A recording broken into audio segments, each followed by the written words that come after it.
Praise the lord. యేసుక్రీస్తు నామమున అందరికీ శుభములు తెలుపుతూ మే 28వ తేదీ 2025 బుధవారం కొరకు ఏర్పాటు చేయబడిన ఈ రోజు దేవుని వాక్య వాగ్దానం. కీర్తనల గ్రంథం 147వ అధ్యాయం 14వ వచనం. నీ సరిహద్దులలో సమాధానము కలుగు చేయువాడు ఆయనే, మంచి గోధుమలతో నిన్ను తృప్తిపరచువాడు ఆయనే. ఆమేన్. ప్రియమైన దేవుని జనాంగమా, ఆది అంతం అయిన సృష్టికర్త అయిన యెహోవా దేవుడు తాను సృష్టించిన సృష్టికి మేరలను సరిహద్దులను ఏర్పరిచి ఉన్నాడు. ఆయన సృష్టికే కాదు, ప్రకృతికి కూడా సరిహద్దులను కాలములను పెట్టి ఉన్నారు.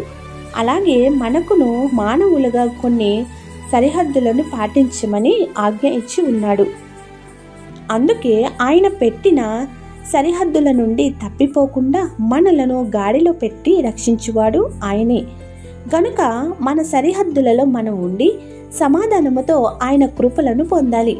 మానవ నైజంలో ఆయన నియమించిన సరిహద్దుల నుండి వేరే అయిపోతే సైతాను యొక్క వలలో చిక్కబడిపోతాము. అట్లా కాగా ఆయన మన సరిహద్దుల మేరలను నియమించిన వాడు గనుక ఆ సరిహద్దులలోనే సమాధానము కలిగి ఉండాలి. అయితే ఆయనే తన చిత్తము చొప్పున సరిహద్దులను చెరిపేసేవాడు. సరిహద్దు అనేది మనకు ఆయన ఏర్పరిచిన దానిని బట్టి ఉంటుంది. అయితే దేవుడు సరిహద్దులు చెరిపి పరచడం ఆయన ఇచ్చే బహుమతి అయి ఉంటుంది. ఆ హద్దులలో మనము ఉండి దేవునికి ముద్దుగల వారసులముగా సమాధానము కలిగి యేసుక్రీస్తు యొక్క బాహువులో మనం సంరక్షించబడాలి.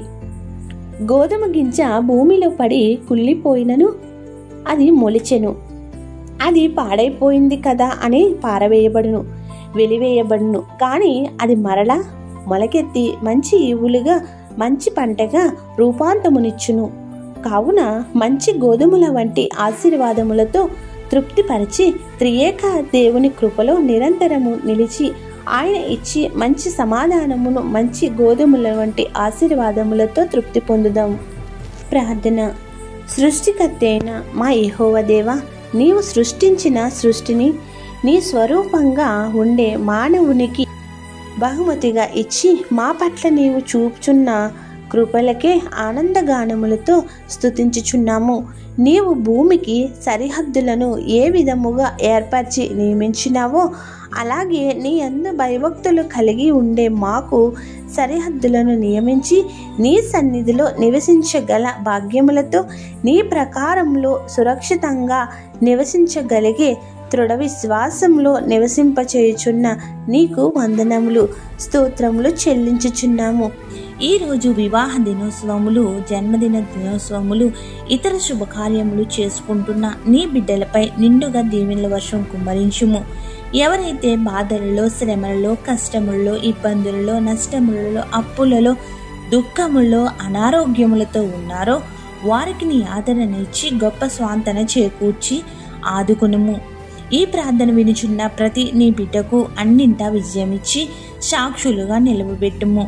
ఏ అంశం మరిచితమో విడిచితమో అవన్నీ నీకే సమర్పిస్తూ నీ ప్రియమైన కుమారులు కుమార్తెలు ప్రార్థనా సహకారములు కోరుచున్న ప్రతి నీ విన్నపము నీ సన్నిధికి చేరి ఉన్నది గనుక నూరంతలుగా వారి అంశములన్నీ ఫలింపచేయమని వేడుకుంటూ ఈరోజు ఈ వాక్య వాగ్దానం విన్న మా అందరినీ నీ సన్నిధిలో ఎల్లప్పుడూ క్షేమకరముగా నివసించగల ధన్యతలను ఇచ్చి అనుగ్రహిస్తూ దీవిస్తున్నందుకు కృతజ్ఞతాస్తుతులు చెల్లిస్తూ తండ్రి, కుమార, పరిశుద్ధాత్మ త్రియేక దేవుడు దీవెనలతో మన సరిహద్దులలో శాంతి సమాధానములను అనుగ్రహించి అభిషేకించునుగాక. ఆమేన్. ఇట్లు దేవుని సువార్త పరిచర్యలో మీ సహోదరి. ఆమేన్. God bless you. అందరికీ మరణాత.